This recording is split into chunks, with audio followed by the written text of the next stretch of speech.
then we will start. Okay.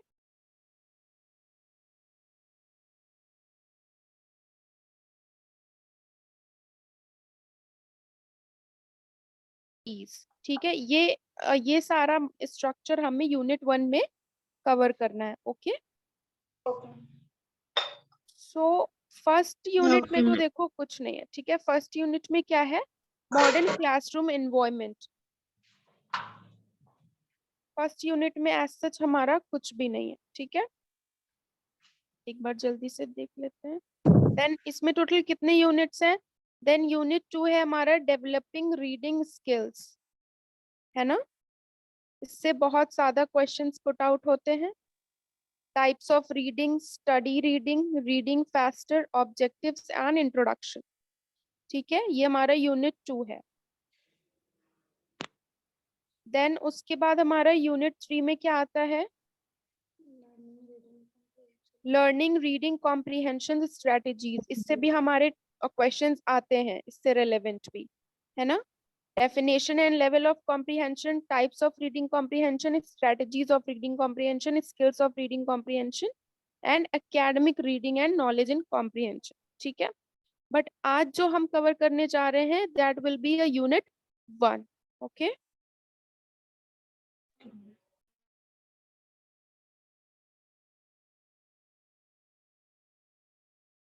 So unit 1 में first topic क्या है हमारा? The modern classroom environment. इस टॉपिक से आपको कुछ भी समझ में आ रहा है?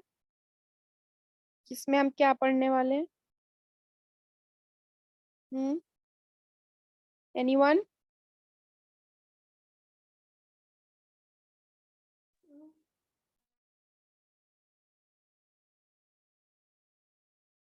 किसी को नहीं पता कि हम इससे क्या समझ में आ रहा है मॉडर्न क्लासरूम? बताइए.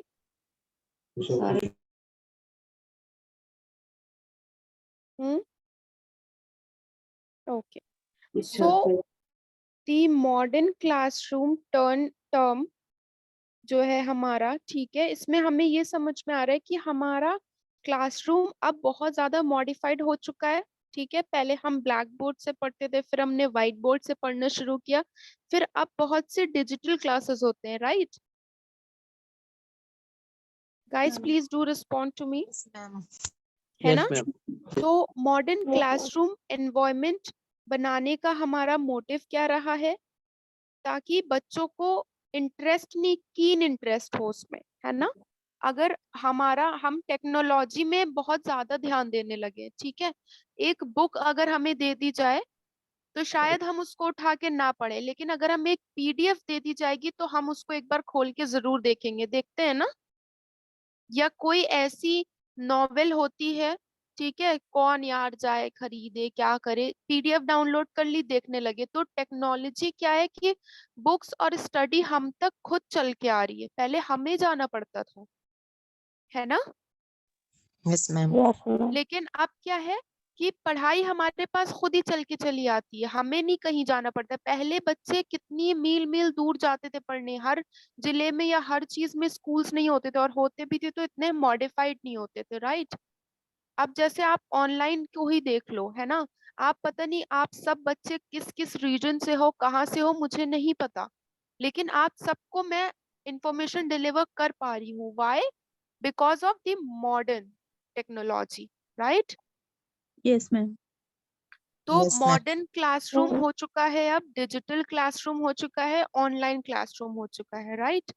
और जो बात है एनवायरनमेंट की, तो क्लासरूम में एक एनवायरनमेंट, एक हेल्दी एनवायरनमेंट बहुत इंपॉर्टेंट होता है कि नहीं? Yes ma'am. अगर आपके क्लासरूम का एनवायरनमेंट अच्छा नहीं है तो क्या आपको पढ़ाई में मन लगेगा? No ma'am. नहीं लगेगा. तो एनवायरनमेंट वेरीज वेरी मच. ठीक है, यस मैम.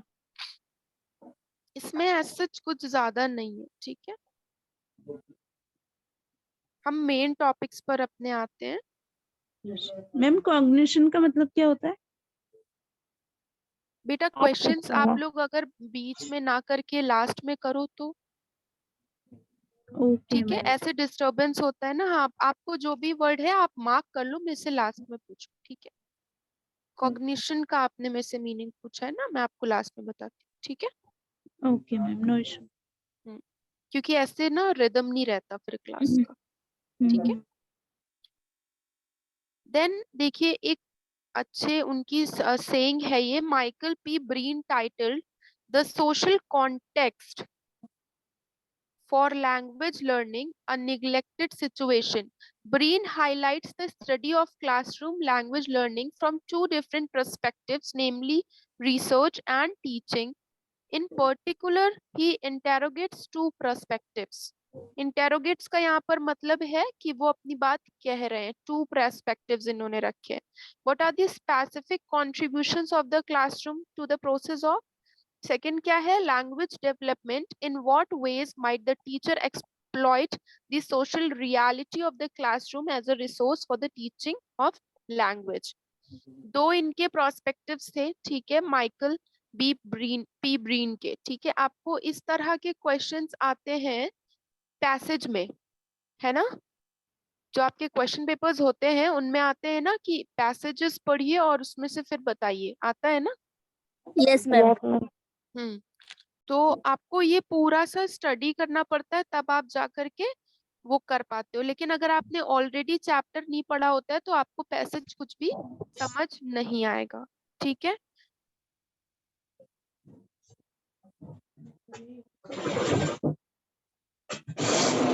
इनके दो प्रोस्पेक्टिव्स थे. What are the specific contribution of the classroom to the process of, मतलब कि हमारे स्पेसिफिक कंट्रीब्यूशन क्या होना चाहिए क्लास में पढ़ने के लिए.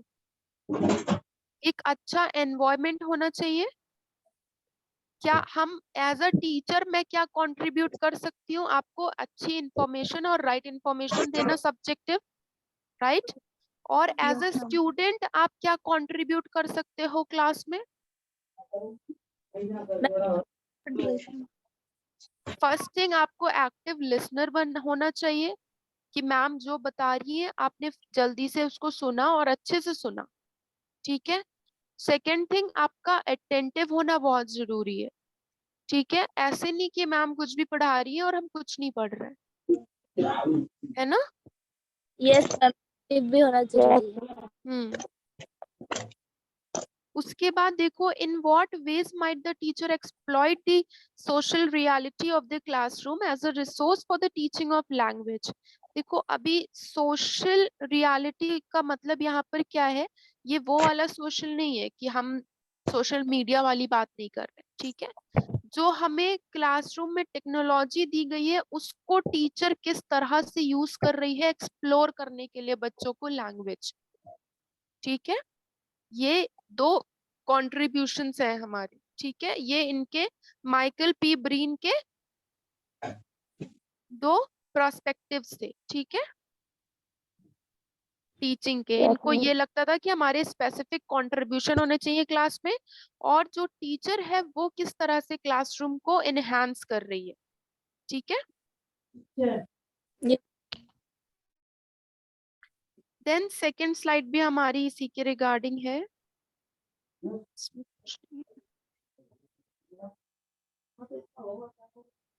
ये सब क्लासरूम के ही बारे में है, ठीक है.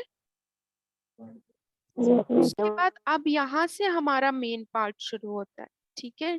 डेवलपिंग रीडिंग स्किल्स, हम अपनी रीडिंग स्किल्स को कैसे डेवलप कर सकते हैं, ठीक है. मतलब कि हम अपनी पढ़ने की क्षमता को कैसे अच्छा बढ़ा सकते हैं या अच्छा कर सकते हैं, अपने अंदर पैदा कर सकते हैं, कह सकते हो, ठीक है. Yes So there Yes. are 4 major English language skills which must be developed for complete and holistic language learning and language acquisition. These are listening, speaking, reading and writing. कौन सी वो 4 major qualities है हमारी? Listening, speaking, reading and writing. Listening, speaking, reading and writing. अगर हम ध्यान से सुनेंगे नहीं, ठीक है, तो क्या हम अच्छे से बता पाएंगे कुछ किसी को? अगर हमें किसी चीज का कोई सेंस, हाँ, अगर हम एक गुड लिसनर, एक्टिव लिसनर नहीं है तो हमें हमारे अंदर कुछ क्वालिटीज नहीं आएंगी रीडिंग की। स्पीकिंग, यहाँ पे लिसनिंग का मतलब है प्रोनाउंसिएशन से, ठीक है, कि अगर हमने किसी से, अगर आपने मेरे से बहुत से लोग पहले प्रोनाउंसिएशन को प्रोनाउंसिएशन बोलते थे ना। Yes ma'am. हाँ, यस मिस, मैम। तो पहले मिस प्रोनाउंसिएशन बहुत ज्यादा था, ठीक है, लेकिन अब क्या है, आपके अंदर लिसनिंग पावर है अगर, तो आप दूसरे से सिर्फ सुन के नई चीजें सीख सकते हो। बहुत से वर्ड ऐसे होंगे जो आप में से या आप से हमें सीखने को मिलेंगे, ठीक है।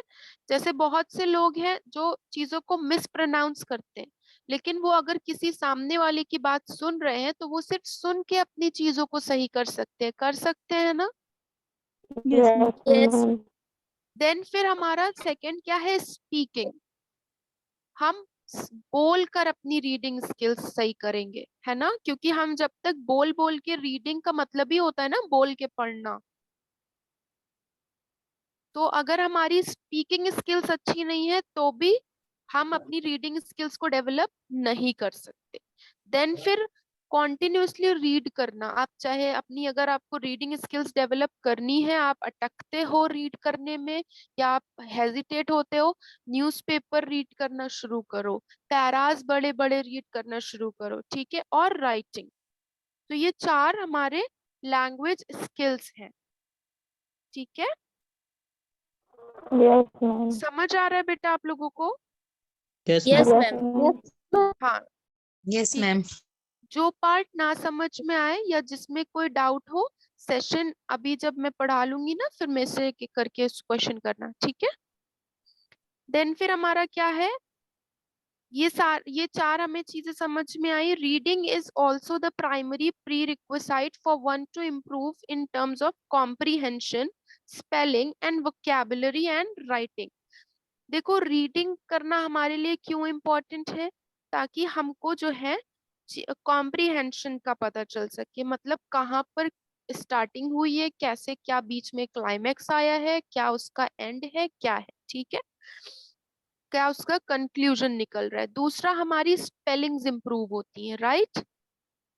अब Yes, इसमें बहुत ma'am. से वर्ड होंगे जो हमने पहले नहीं सुने होंगे या सुने होंगे, लेकिन हमें उसकी स्पेलिंग में प्रॉब्लम होगी, है ना। जैसे ये इनडिस्पेंसेबल वर्ड, ये शायद हो सकता है कि हमने पहले ना सुना हो, या सुना हो तो इसकी स्पेलिंग में प्रॉब्लम हो, लेकिन अगर हम रीडिंग कर रहे हैं तो हमारी फर्स्ट तो हमें उसका मतलब समझ में आ रहा है, दूसरा हमारी स्पेलिंग इंप्रूव हो रही है, तीसरा हमें वोकैबुलरी स्ट्रांग हो रही है, नई नई चीजें पता चल रही है, उनके मीनिंग पता चल रहे हैं, right. Yes ma'am. Then Yes, फिर ma'am. हमारा राइटिंग है, हमारा अगर हम कोई चीज पढ़ते हैं तो हमारी राइटिंग स्किल इससे कैसे इंप्रूव हो सकती है, बताओ जरा, हमारा पढ़ने से राइटिंग का क्या कनेक्शन, क्योंकि मैम बताइए। जब हम पढ़ते हैं ना तो हम्म, जो हम पढ़ लिए और उसमें जब हम लिखेंगे तो मैम मिस्टेक हो जाते हैं वर्ड लिखने में। हाँ, हमारा वर्ड का स्पेलिंग मिस्टेक होता है। दूसरी चीज, हमें सही वर्ड नहीं पता होता है ना कि इस वर्ड के बाद क्या लिखना है। एंड द मोस्ट इम्पॉर्टेंट, जब हम पढ़ते हैं तो हमें पता होता है ग्रामर हमारी स्ट्रांग हो जाती है ना। अगर हमने कोई सेंटेंस पढ़ा, ठीक है, तो हमने देखा अच्छा यहाँ दीज लिखा है, मतलब ये प्लूरल है, तो यहाँ पर आर लग जाएगा। अभी हम किसी नर्सरी क्लास के बच्चे को दे दे तो वो ये नहीं बता पाएगा कि दीज के बाद क्या लिखना है, लेकिन हम पढ़ते चले आ रहे हैं तो हमें पता है कि दीज के बाद आर लगेगा, क्यों, क्योंकि दीज प्लूरल है ना। यस तो यस मैम। इस तरह से हमारी राइटिंग स्किल्स भी इम्प्रूव होती है, ठीक है। Yes ma'am.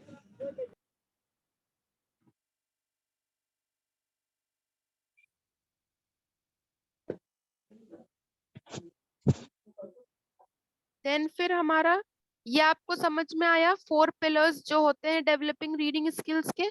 अगर आपका Yes, क्वेश्चन ma'am. आए कि like explain 4 types of reading skills, या हेलो, एम आई यस ऑडिबल? Yes, हाँ ma'am. यस जी, मैम। Yes ma'am. हाँ, ठीक है, यार। तो आप लिख लोगे ये क्वेश्चन इजीली, या यस फिर yes ma'am. Yes, types ma'am. For Yes. Developing reading skills, तो आप ये लिख लोगे, ठीक है। Yes sure.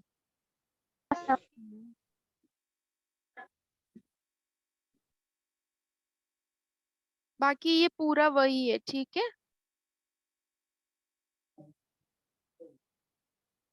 देखो यहाँ पर कुछ और चीजें भी हैं. Learners may be considered to be ready to further develop the skill of reading accurately and appropriately when they. देखो जब आपके अंदर ये सारी क्वालिटीज होंगी, ठीक है, तो आप थोड़ा सा एक्यूरेट रीडिंग कर पाओगे, राइट?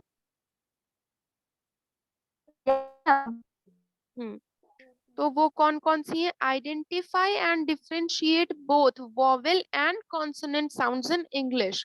जब हमें वॉवेल, देखो हमें वॉवेल और कॉन्सोनेंट का डिफरेंस तो पता है ना कि 5 वॉवेल्स होते हैं, अदर देन दैट हमारे कॉन्सोनेंट्स होते हैं, ये तो Yes, हम yes, जानते हैं. Yes, ma'am.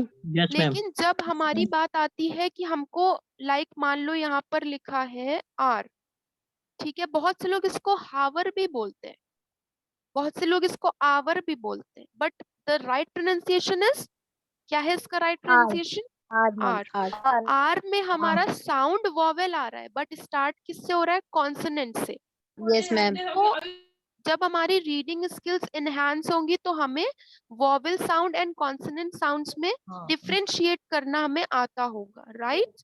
अब अगर Yes, ma'am. हमसे पूछ लिया जाए क्वेश्चन में कि put an article before some, ठीक है, तो अगर हमें पता होगा कि साउंड के अगर वॉवेल साउंड है तो भी एन लगना है, तभी तो हम इसके आगे एन लगा पाएंगे, वरना हम तो कॉन्सोनेंट देख के भैया रूल के हिसाब से ए लगा देंगे. सही है? Yes, ma'am. तो Yes, ये ma'am. कैसे आएगा? जब हम डिफरेंशिएट करना सीखेंगे वॉवेल एंड कॉन्सोनेंट साउंड्स, ठीक है? Yes, ma'am. Yes, so ma'am. First point is clear. Yeah, ma'am. Yes, Then ma'am. Yeah. associate vowel and consonant sounds with letters, ठीक है? कहाँ पर कौन सा लेटर के साथ हमें कौन सा वॉवेल या कौन सा कॉन्सोनेंट हमें एसोसिएट करना है, लगाना है, वो चीजें हमारी इनहैंस होती हैं रीडिंग से. Yes, हम ma'am. अगर मान लो आप कोई स्टोरी पढ़ रहे हो, रैंडम स्टोरी पढ़ रहे हो, ठीक है, तो आप जैसे हम लोग का शौक था, मुझे तो रीडिंग का बहुत शौक है, तो हम ऐसे ही कोई भी बुक उठाकर इंग्लिश में या फिर हम ऐसे ही गूगल से भी निकाल के पढ़ना शुरू कर देते हैं, तो उससे हमको ना बहुत ज्यादा हेल्प मिलती है अपनी डेली लाइफ में भी, अपनी प्रोफेशनल लाइफ में भी, क्योंकि कुछ उसमें कम्युनिकेशंस ऐसी आती हैं जो हमें जरूरत पड़ती है करने की. अगर कल बच्चों ने मेरी क्लास जिन्होंने की थी, तो मैंने जो सेंटेंसेस बताए थे तो वो हमारी डेली ही लाइफ में यूज होते हैं. और आप सब इतने बड़े ग्रेड के बच्चे हो, फिर भी आप में से बहुत से लोग नहीं बता पाए थे. क्यों? क्योंकि आप अपनी चीजों को इलेबोरेट ही नहीं कर रहे हो, बढ़ा ही नहीं रहे हो, इनहेंस नहीं करना चाहते हो रीडिंग करके. आप जितना रीड करोगे ना, आपको उतना ही बेनिफिट होगा न्यू वोकैबुलरी में, ठीक है, अच्छे प्रोनाउंसिएशन में, ठीक है.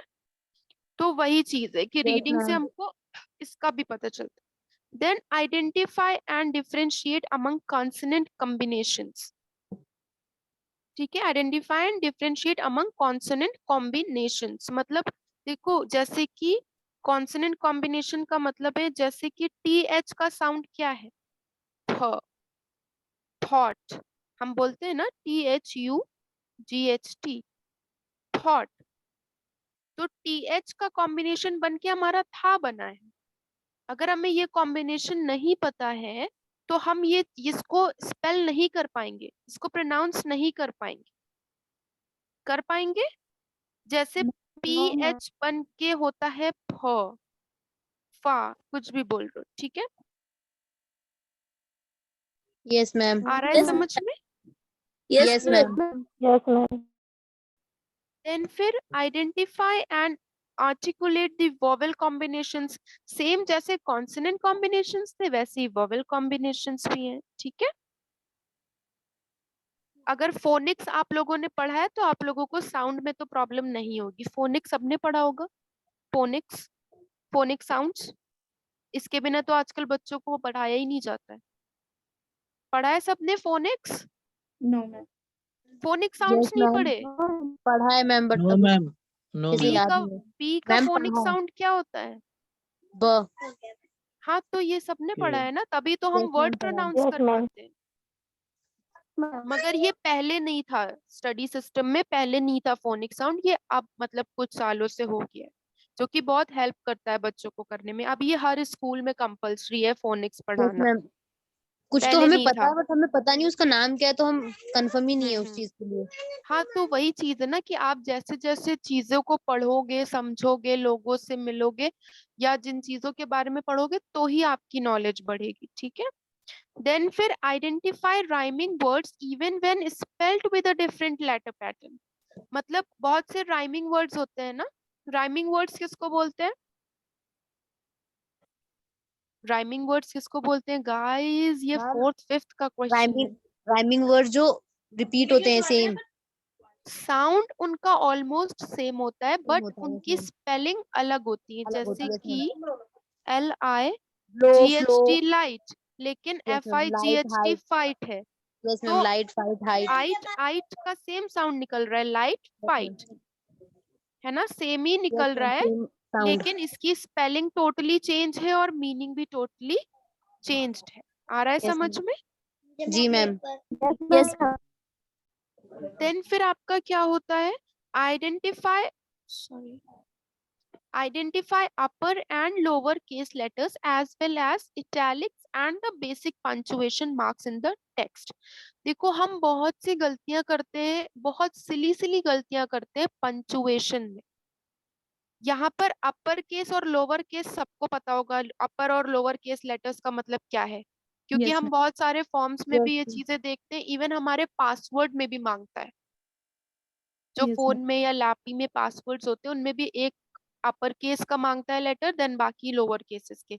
अपर केस सबको पता है ना guys, yes ma'am, everyone? Capital small ना, यस हाँ मैम, जी, कैपिटल स्मॉल और पंचुएशन मार्क्स हमें पता चलते हैं रीडिंग से यस मैम, कि वो कहाँ पर हमारा कॉमा क्वेश्चन लगना मार्क आएगा, चाहिए यस और मैम, कहाँ कोमा पर क्वेश्चन कॉमा मार्क, पे रुकना है या नहीं रुकना है, या फुल स्टॉप स्टॉप, लगना है या यस मैम, पॉस्ट्रिफ लगना है ना, या यस इन्वर्टेड। मैम, जब अगर यस कोई मैम, कोट या नरेशन लिखा होता है तो ऐसे इन्वर्टेड कॉमास में होता है ना वो, इस तरह से। यस अगर कोई मैम, थॉट लिखा है या नरेशन लिखी है या किसी की सेइंग लिखी है, सेइंग मतलब जो किसी बड़े राइटर ने या किसी ने बोला होता है, ठीक है, उसको बोलते हैं सेइंग, ठीक है। तो ये यस सारी मैम, चीजें हमारी इनहेंस होती हैं कैसे? जब हम रीडिंग। रीड करते हैं, यस मैम, हाँ, रीडिंग, ठीक है, ये टॉपिक आपका clear? Yes, ma'am. Yes ma'am, yes ma'am.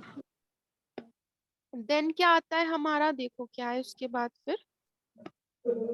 Achievement of the above indicates that the student has acquired the basic skills of reading. However, there are three common difficulties encountered during the acquisition of reading skills. देखो reading skills enhance करने में हमारे 3 challenges आते हैं, ठीक है। So the first one is challenges of decoding. Coding decoding पता है? Yes ma'am, ma'am message type करना ना एंड सेंड करना, देन हम्म हम्म। देखो चैलेंजेस ऑफ डिकोडिंग में क्या आता है, आपका ये क्वेश्चन आ सकता है, ठीक है, that what are the common difficulties during the reading skills, है ना। देखो क्वेश्चंस आपके सब अंदर से ही होते हैं, बस उनको घुमा फिरा के कर दिया जाता है, ठीक है। आपको आ सकता है explain the challenges of decoding, तो आपको इसके बारे में एलैबोरेट करना होगा, है ना। क्वेश्चन सेम होता है, बस उसको थोड़ा सा तोड़ मोड़ देते हैं, ठीक है। यस अगर मैम, आपने अपना सिलेबस पढ़ा होगा तो आपको क्वेश्चन फट से समझ में आ जाए, ठीक है। अगर आपको आपने ये पढ़ा है कि 3 कॉमन डिफिकल्टीज आती हैं, कौन सी हैं, तो क्वेश्चन कैसा भी करके आए आपको पता चल जाएगा, है ना, कि इसमें यही लिखना है। तो फर्स्ट डिफिकल्टी क्या है हमारी, challenges of decoding. This refers to the process of reading and pronouncing words. Decoding occurs when learners are able to put sounds to letter in order to pronounce written language. अच्छा, बहुत से देखो problem क्या आती है कि लिखा तो वो सही होता है लेकिन उसको प्रोनाउंस अलग अलग तरह से करते हैं। जैसे कि एक एग्जाम्पल है बहुत सिंपल सा, चलो इसको हम क्या पढ़ते हैं, बट बट बट। इसको क्या पढ़ते हैं, पुट पुट पुट। इसको पट नहीं पढ़ते हम, पुट पढ़, इसको पुट पढ़ते हैं, लेकिन इसको बट पढ़ते हैं, है ना। तो वही चीज है कि चैलेंजेस ऑफ डिकोडिंग, ये तो बहुत सिंपल सा वर्ड था, लेकिन कभी जब हम पढ़ते हैं तो बहुत ऐसे ऐसे अनफेमिलियर चीजें आ जाती हैं जो कि हमने पहले नहीं पढ़ी होती है। ठीक है, तो वो Yes. हमें तो लगता है कि हाँ ठीक है, ये हमारे हिसाब से प्रोनाउंसिएशन ठीक है, लेकिन वो एक्चुअल में होता गलत। नहीं है। रॉन्ग होती है, ठीक यस है, मैम। तो पहली हमारी क्या आती है, चैलेंजेस ऑफ डिकोडिंग, जिसमें हमें रिटर्न पैटर्न पता होता है लेकिन उसको प्रोनाउंस करना नहीं आता है। Right, yes ma'am. Yes, yes ma'am. Ma'am. Then फिर हमारा सेकंड क्या आता है इसमें,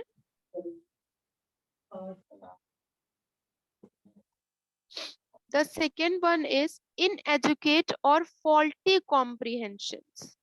इनएजुकेट और फॉल्टी का मतलब है कि हम कॉम्प्रिहेंशन तो पढ़ते हैं लेकिन हमें उसका सही मतलब नहीं पता होता। अच्छा, कितने लोगों के साथ ऐसा होता है कि जो पैराग्राफ वो पढ़ रहे होते हैं उनको नहीं समझ में आता, वो छोड़ के आगे बढ़ जाते, कितने लोग ऐसा करते हैं बताओ, मैम कितने कभी लोग कभी करते हैं? पूरा तो पैराग्राफ समझ में आता है बट कुछ कुछ मीनिंग की वजह से हाँ, कंफ्यूजन होती है। नहीं समझ आता ना हमको, तो हम क्या करते हैं, अरे यार इसको छोड़ो, दूसरा पढ़ते हैं, जब ये समझना होगा बाद में समझेंगे, है ना, ऐसा करते हैं हम लोग। Yes ma'am. वही चीज है कि Yes, इन ma'am. एजुकेट और faulty comprehension, reading involves a process of negotiation from recognition of letters and words to understanding the meanings of phrases, sentence and paragraphs. When a non-native reader encounters vocabulary he or she does not know or does not recognize due to inaccurate decoding. देखो non native reader यहाँ पर आया, जो कि अच्छे reader नहीं है, जो कॉन्टिन्यूसली रीड नहीं करते हैं, जो कॉन्टिन्यूसली न्यू वोकैबुलरी सीखने की कोशिश नहीं करते हैं, तो उनसे ये क्या गलती हो जाती है कि वो पहचान ही नहीं पाते हैं, डिकोड ही नहीं कर पाते हैं कि एक्चुअल में ये वर्ड लिखा क्या है। आ रहा है समझ? Yes, ma'am. Yes Ma'am. Ma'am. तो देखो कई बार क्या होता है कि हमारे पैराग्राफ में ऐसे कहीं कहीं पे वर्ड्स होते हैं, कहीं कहीं पे ब्लैंक्स होते हैं, और फिर होता है कि इसको कंप्लीट करो। ये हम बचपन से एक्सरसाइज करते आ रहे हैं ना, जैसे पोएम्स जो होती थी हमारी, उसके में कुछ कुछ लाइंस लिखी होती थी, कहीं कहीं पर ब्लैंक्स होता था ना, जी मैम. Yes Yes. मैम। और लिखा होता था कंप्लीट या फिल द ब्लैंक्स, होता था ना। लेकिन जब हमें पूरा कॉम्प्रिहेंशन, पूरी पोयम का मतलब ही नहीं समझ में आया, तो हम फिलअप कैसे करेंगे? उसको कहते हैं इन एजुकेट और फॉल्टी कॉम्प्रिहेंशन, जहां पर हम पैरा का मीनिंग ही नहीं समझ पाते हैं कुछ। ठीक है, Yes, अब ma'am. to overcome this, the non-native readers need to identify the gist of the passage and highlight the main ideals along with specific details and even info. तो अब देखो, जब हमें ये चीजें नहीं समझ में आती हैं, ठीक है, तो हम क्या करते हैं, पैराग्राफ की हाइलाइट्स देखते हैं कि बोल्ड लेटर में क्या लिखा है। देखते हैं ना, पैराग्राफ में कुछ लेटर्स बोल्ड लिखे होते हैं डार्क ब्लैक कलर से। Yes ma'am. तो Yes, जिनको इन ma'am. चीजों में प्रॉब्लम आती है वो क्या करते हैं, वो मोटा मोटा पढ़ने लगते हैं, अच्छा अच्छा ये था, अच्छा हाँ तो फिर इसका मतलब ये होगा। वहां पे हम अजम्पशंस लगाने लगते हैं, है ना, तो वहां पर हमें प्रॉब्लम आती है। ठीक है, तो फर्स्ट प्रॉब्लम क्या थी हमारी, चैलेंजेस ऑफ डिकोडिंग, प्रोनाउंसिएशन में प्रॉब्लम। सेकंड क्या है, इनएजुकेट और फॉल्टी कॉम्प्रिहेंशन, जहां पर हम ने पढ़ा पहले नहीं होता है, हम उस कॉम्प्रिहेंशन का फॉल्टी मतलब गलत मतलब निकाल लेते हैं। ठीक है, yes ma'am. Clear? Yes, ma'am. किसी को यस कोई मैम। प्रॉब्लम है? सबको नो समझ आ मैम। रहा है ना? Yes Yes, ma'am. ma'am. Ma'am. Boys everyone, जितने भी लोग हैं रूम में, सबको समझ आ रहा है? Yes ma'am. ठीक, देन फिर हमारी थर्ड प्रॉब्लम क्या आती है, स्पीड। कितने लोग ये मानते हैं कि स्पीड बहुत वैरी करती है रीडिंग, लिसनिंग या अंडरस्टैंडिंग में या मेमोरी में? कितने लोग इस चीज से एग्री करते हैं? मैम मैं। बस एक ही लोग, ज्योति भी करते too ma'am. I agree ma'am. So okay, so many of you. Speed में क्या होता है, when learners expand their vocabulary they recognize more words by sight and the process of reading is accelerated. ठीक है, with copious amounts of reading the learners exposure to unfamiliar terms is more likely to increase. Quite often the text in which these new words are found gives readers many of the clues they need to grasp the meaning. क्या होता है, हम देखो क्या करते हैं, when learners expand their vocabulary, जब ज्यादा से ज्यादा हम बुक्स या फिर नॉवेल्स या फिर कुछ भी ऐसी चीजें या न्यूज हम पढ़ते हैं, तो उससे हमारा कोई नुकसान होता है क्या? नहीं होता है। उल्टा हमारी वोकैबुलरी, हमारी इंफॉर्मेशन, हमारी नॉलेज उल्टा और बढ़ती जाती है, एक्सपैंड होती जाती है, राइट? और जितना हम पढ़ेंगे उतना ही हमारी वोकैबुलरी अच्छी होगी, उतना ही हमारे दिमाग में न्यू वर्ड्स बैठते जाएंगे। अगर मान लो कि आपने एक बार कहीं पर पढ़ लिया एक्सपैंड, मान लो मैं इसी की बात कर रही हूँ, ठीक है, आपने एक न्यू वर्ड पढ़ा एक्सपैंड, इसका मतलब होता है बढ़ाना, ठीक है, एक्सपैंड देयर वोकैबुलरी, अपनी वोकैबुलरी को बढ़ाना, ठीक है। अब अगर आप कहीं पर भी ये वर्ड पढ़ोगे तो आप इस वर्ड को पहचान लोगे ना कि ये क्या है। Yes, ma'am. अगर किसी सेंटेंस में एक्सपैंड लिखा होगा तो आप उस सेंटेंस का मीनिंग ही पूरा पूरा समझ सकते हो कि अच्छा ये है, तो आप सेंटेंस पढ़ के ये बता सकते हो। जैसे कि I want to expand my business या एक्सप्लोर माई बिजनेस, मैं अपना बिजनेस बढ़ाना चाहता हूँ, तो आपको समझ में आ जाएगा, राइट? Yes ma'am. और जो लोग पैरा को बिना पढ़े क्विट कर देते हैं, वो बहुत सारी ऐसी चीजें मिस कर देते हैं जो कि उनको आगे आगे जरूरत पड़ेगी, ठीक है। तो आपको ये 3 चीजें कंफर्म क्लियर हुई? Yes ma'am. Yes ma'am. ठीक है, इसमें Yes. कोई प्रॉब्लम है Yes, क्या ma'am. किसी को? देखो No, ऐसे पूरा no, पूरा ma'am. लाइन बाय लाइन में नहीं पढ़ा रही हूँ क्योंकि बहुत टाइम हो जाएगा, मैं मेन चीजें समझा रही हूँ, ठीक है। Yes ma'am. Yes, ma'am. Yes ma'am. हाँ, इसमें भी कभी भी कोई डाउट होगा विद इन द क्लास या आफ्टर द क्लास, तो आप मेरे से नेक्स्ट क्लास में पूछ सकते हो कि मैम ये वाला टॉपिक में मुझे नहीं समझ आ रहा है। देखो अभी आप यहाँ पर पढ़ोगे, अगर आपने बंद कर दिया फिर बाहर जाके आपने नहीं पढ़ा तो आपको कुछ नहीं आएगा बेटा, ठीक है। बट अगर आप मेरा समझाने के बाद खुद से थोड़ा सा एफर्ट करोगे ना, तो आपको बहुत अच्छे से चीजें समझ में आएंगी, ठीक है। आप जब खुद से Yes, ma'am. दोबारा से पढ़ोगे, अगर आपको कुछ नहीं आ रहा है, मान लो मैम ने यार इसका क्या मतलब समझाया था, you can ask me tomorrow that ma'am can you please explain me this para again, I will explain you, okay. Okay. Okay ma'am. Then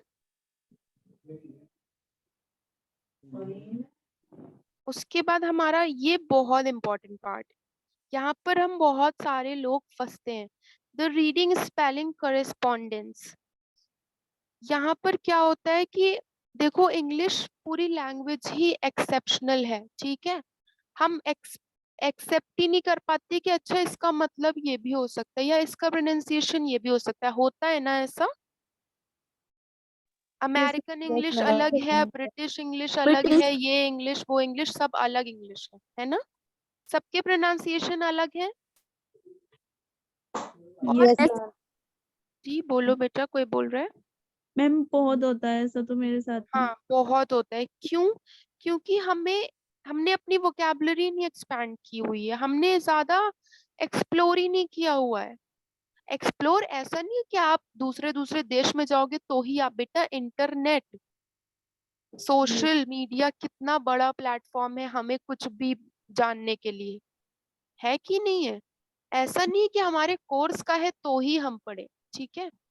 बहुत से लोग शौक में पढ़ते हैं, मेरा ये कोर्स का नहीं है, फिर भी मैंने पढ़ा, मुझे अच्छा लग रहा है और मुझे इनसे कितनी नई चीजें समझ में आ रही। मेरा मेन मोटिव है grammar, but I am covering this, क्यों? क्योंकि मुझे अच्छा लगता है पढ़ना और पढ़ाना, और इनसे हमें नई चीजें सीखने को भी मिल रही है ना।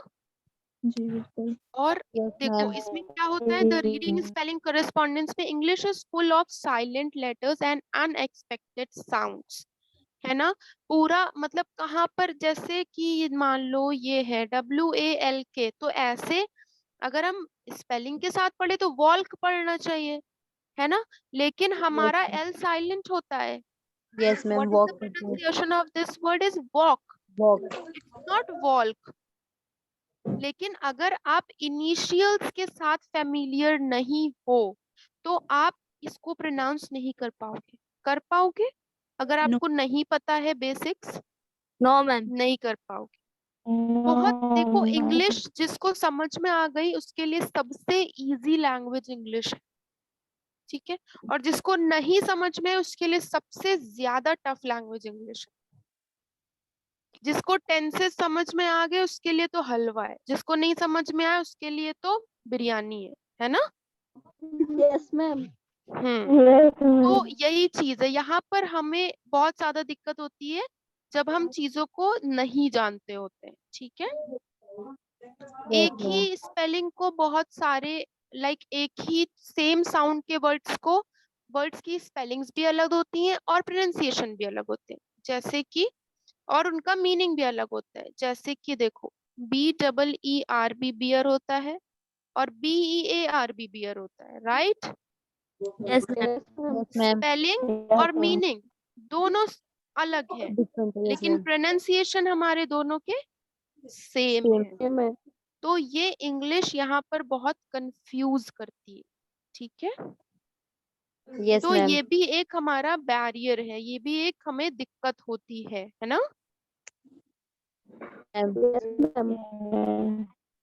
ये तो फिर एक्सरसाइजेस है, इनको हम बाद में कराएंगे आपको, ठीक है। मैम ऐसे लेटर को वो बोलते हैं ना होमोफोन्स। हाँ होमोफोन्स जी, पढ़ा होमोफोन्स। था। हाँ, होमोफोन्स बोलते हैं उनको, ठीक है। 15 मिनट्स और है हमारे पास, हम और ज्यादा टॉपिक्स भी कवर कर सकते हैं इसमें, ठीक है। बेटा यूनिट बहुत बड़ी होती है ना, तो एक दिन में तो यूनिट नहीं कवर होगी, 2 दिन तो एटलीस्ट एक यूनिट को चाहिए अगर आपको डिटेल्ड मुझे समझाना, वरना फर लेक्चर तो कोई भी दे सकता है ना। देन देखो फिर हमारा क्या आता है। देखो अभी हमने एक टॉपिक कवर किया, डेवलपिंग ऑफ रीडिंग स्किल्स। उसमें हमने नई नई चीजें सीखी कि क्या हमारी प्रॉब्लम आ सकती है रीडिंग स्किल्स में और कहाँ पर हम क्या चीज इम्प्रूव कर सकते हैं, ठीक है। Yes then ma'am. फिर ये एग्जाम में ये चीजें आती हैं, है ना। ये मैंने प्रीवियस क्वेश्चन पेपर्स में देखा है कि ये इनमें ज्यादातर पूछा जाता है। Excuse me, ma'am. हाँ जी। Sorry for disturbance, but I want to yes, ask something. या यू कैन प्लीज। मैम ये जो क्लासेस हो रही हैं इसकी प्लेलिस्ट है क्या यूट्यूब पर? ये तो अभी न्यू क्लास हो रही है ना, तो इसकी प्लेलिस्ट में भी शायद हम डालेंगे, ठीक है। अभी नहीं है ओके, मैम। जो मेरी क्लास अभी नहीं है। थी हाँ वो जी मैं कहाँ से देखूं? बेटा, और बाकी की है, थोड़ी बहुत है, आप यूट्यूब पे चेक करना। और आपको जिस टॉपिक पर चाहिए ना वो आप बता सकते हो। जैसे कि अगर आपको पता हो तो पूरा वीक मेरी इंग्लिश की क्लास चलती है, ठीक है। मैम मंडे टू, हाँ जी हाँ जी। मैम मुझे लिंक प्रोवाइड नहीं हो पा रहा था, तो इसलिए मुझे लगा ये क्लास होनी रही है इंग्लिश की, नहीं इसलिए मैं नहीं, हो रही है, डेली हो रही है। देखो मंडे टू थर्सडे लैंग्वेज चलता है, ठीक है। बिकॉज आपका लिटरेचर सही करने के लिए मुझे लैंग्वेज भी करनी पड़ती है, ठीक है। मैम So, और ये रिकॉर्डेड नहीं है क्लास? हाँ जी, रिकॉर्डेड क्लास नहीं है ये? रिकॉर्डेड क्लास नहीं बेटा। देखो आपको जो टॉपिक्स हैं, ठीक है, माइट बी पॉसिबल कि ये रिकॉर्डेड भी हो सकता है आपको ये पोस्ट पे भी मिल जाए। अभी तो नहीं है ये क्लास, ठीक है। Okay ma'am. ओके। और मैम रही बात, आप क्लास ज्वाइन करो डेली, ठीक है। फ्राइडे एंड सैटरडे, ठीक है, लिटरेचर चलता है, ठीक है। Okay ma'am. And Monday to Thursday language है, और संडे को ऑफ नहीं होता है। संडे को क्या है कि हम सब्जेक्टिव डिबेट या डिस्कशन करते हैं, या फिर मैं आपको जो पढ़ाई हूँ उससे रिगार्डिंग, जैसा आपका क्वेश्चन पेपर होता है ना, कभी कभी मैं प्रीवियस ईयर के क्वेश्चन पेपर्स भी सॉल्व करा सकती हूँ, ठीक है। जैसे मैंने स्टार्टिंग में 2-3 क्वेश्चन पेपर सॉल्व करवाए थे, लेकिन वहां पे मुझे पता चला कि ग्रामर की जरूरत है यहाँ पर, तो फिर मैंने ग्रामर स्टार्ट किया, ठीक है। यस और मैम। अभी जो ये आपका चल रहा है ना, जब मैं ये टॉपिक्स कवर कर लूंगी, unit 1, unit 2, unit 3, unit 4, then मैं इसका प्रीवियस ईयर का क्वेश्चन पेपर करवाऊंगी, ठीक है। Okay ma'am. Yes ma'am. Thank you ma'am. You are welcome, ठीक है। Okay, so the next one is हमारा क्या है, क्लासिफिकेशन ऑफ रीडिंग। हाँ, is anyone saying something? Ma'am, may I ask you one question? After the completion of the topic, you can ask me. Please, beta, I have no time now. I understand. जी, मैं अभी बस 5 minute पहले मैं खुद ही आपका question answer session ही रखूंगी, ठीक है? मैं बस 5 मिनट में आपका ये टॉपिक कवर कर दूं, फिर आपको मुझसे जो पूछना होगा आप पूछ सकते हो freely, okay? Okay ma'am. And the topic is classification of reading techniques. ये क्वेश्चन भी आपका आता है एग्जाम में। मैंने प्रीवियस ईयर में मैंने आपको इंटेंसिव और एक्सटेंसिव, जिन्होंने अगर मेरी कोई पहले से क्लास कर रहा है स्टार्टिंग से, जब से मैंने स्टार्ट किया है, तो उनको मैंने इंटेंसिव रीडिंग और एक्सटेंसिव रीडिंग बहुत डीपली, और मेमोरी ट्रेनिंग, ये सारी मैंने बहुत डीपली डिफाइन की है। Yes, ma'am. कोई है पुराना बच्चा इसमें? अभी मैंने की है, ठीक है? तो रीडिंग टेक्निक्स क्या है हमारी? 3 काइंड्स की है, extensive reading, intensive reading and oral reading, ठीक है? ये आपका क्वेश्चन आता है मैक्स मोस्टली, ठीक है? तो व्हाट इज एक्सटेंसिव रीडिंग, ठीक है? आपको क्वेश्चन आ सकता है व्हाट इज एक्सटेंसिव रीडिंग या व्हाट इज इंटेंसिव रीडिंग, या differentiate between extensive and intensive reading, ठीक है? एक्सटेंसिव रीडिंग क्या होती है? एक्सटेंसिव रीडिंग वो होती है जो हम रैंडम चीजों के लिए पढ़ते हैं, ठीक है? अपनी खुशी के लिए पढ़ते हैं, ठीक है? जिसमें हम, hello guys, am I audible? Yes ma'am. Yes ma'am. Yes, ma'am. जिस एक्सटेंसिव रीडिंग में क्या होता है कि हम डीपली नहीं पढ़ते हैं, ठीक है? किसी भी चीज का मीनिंग नहीं, जैसे कि हम नॉवेल क्या है अपनी खुशी के लिए पढ़ते हैं, है ना? Yeah, ma'am. Yes. तो यस एक्सटेंसिव मैम। रीडिंग में क्या होता है कि हम ऐसे ही बस गो थ्रू कर लेते हैं जल्दी जल्दी, हम उसको डीप नहीं पढ़ते हैं, हम उसकी मीनिंग्स नहीं समझते, ठीक है? Yes, ma'am. आपने एग्जाम्पल में स्टोरी दिया था। हाँ, मैंने बताया था। देन फिर हमारा क्या है? सेकंड है इंटेंसिव रीडिंग। इंटेंसिव रीडिंग्स में क्या होता है, वहां पर हम बहुत गहराई में पढ़ते हैं, चीजों को समझते हैं, उनके मीनिंग समझते हैं, वर्ड्स को समझते हैं, ठीक है? इंटेंसिव रीडिंग, क्लास चल रही है। हाँ जी, मैम, जैसे भी क्लास चल रही है हम हाँ, एक एक हमें एक एक चीज पढ़ाई जा रही है, तो ये क्या है? हमारी इंटेंसिव रीडिंग हो रही है। इंटेंसिव रीडिंग में हमें पैरा या कॉम्प्रिहेंशन की क्रिटिकल इंफॉर्मेशंस पता चलती हैं, लिखा हुआ है ना, critical informations. critical information in the passage they are reading and make inferences etc, ठीक है? देखो, जब एग्जाम पेपर में हमें पता होता है कि हमारा ये क्वेश्चन आने वाला है, इम्पोर्टेंट है, हमें लग रहा है, तो हम उसकी इंटेंसिव स्टडी करते हैं, गहराई से पढ़ते हैं, उसका एक एक मीनिंग समझते हैं। लेकिन अभी अपार्ट हमारे सब्जेक्ट से कुछ हो तो हम बस उसको रैंडमली पढ़ लेंगे कि हाँ चलो ठीक है, ये अच्छी चीज है, इंफॉर्मेशन के लिए है, बस जनरल नॉलेज के लिए है, बस वो हो जाती है एक्सटेंसिव। आ रहा है समझ में? Yes ma'am. So intensive reading और एक्सटेंसिव रीडिंग का डिफरेंशिएशन आपको समझ में आया कि हम Yes, इंटेंसिव क्यों करते हैं और एक्सटेंसिव क्यों करते हैं? yes, yes ma'am. अच्छा, और इनका देखो दोनों का डिसएडवांटेज क्या है? इंटेंसिव में हमको मोर वोकैबुलरी पता चलती है, न्यू न्यू वर्ड्स पता चलते हैं, मीनिंग्स पता चलती हैं, लेकिन एक्सटेंसिव में ऐसा नहीं होता है। हम इतना डीप नहीं पढ़ते हैं, तो हमारा ध्यान इतना ज्यादा उस पे नहीं रहता है, ठीक है? Okay ma'am. देन फिर हमारा क्या आता है उसके बाद? Oral reading. ओरल रीडिंग क्या होती है? ओरल रीडिंग क्या होती है? ओरल रीडिंग वो होती है, like oral reading does attract attention in multiple learning context. It is an integral part of reading, specially in non native English language context. Oral reading मतलब ऐसे ही जो हम बस पढ़ लेते हैं, है ना? मतलब वो कोई नेटिव रीडर्स या नेटिव स्पीकर्स के लिए नहीं है ये एक्सरसाइज, ठीक है? जैसे कि आप कोई नेटिव स्पीकर नहीं हो ना, आप कोई लेक्चर नहीं देते हो, आप कुछ नहीं करते हो, आपको बस यहाँ पर ऐसे लिखा हुआ है, आपने पढ़ लिया, हो गया, खत्म। ना ये आपको याद रहेगा, ना आपने इससे कुछ सीखा। आ रही है समझ? Yes ma'am. Yes ma'am. बाकी ये वाला topic we will cover tomorrow, okay. Reading readiness exercise, ठीक है। इसमें हम रीडिंग के लिए एक्सरसाइज ये भी हम पहले एक्सप्लेन कर चुके हैं, अगर पुराने बच्चे हैं तो उन्हें पता होगा। Yes ma'am. तो हम एक्सप्लेन कर चुके हैं, but I will do it again tomorrow, okay.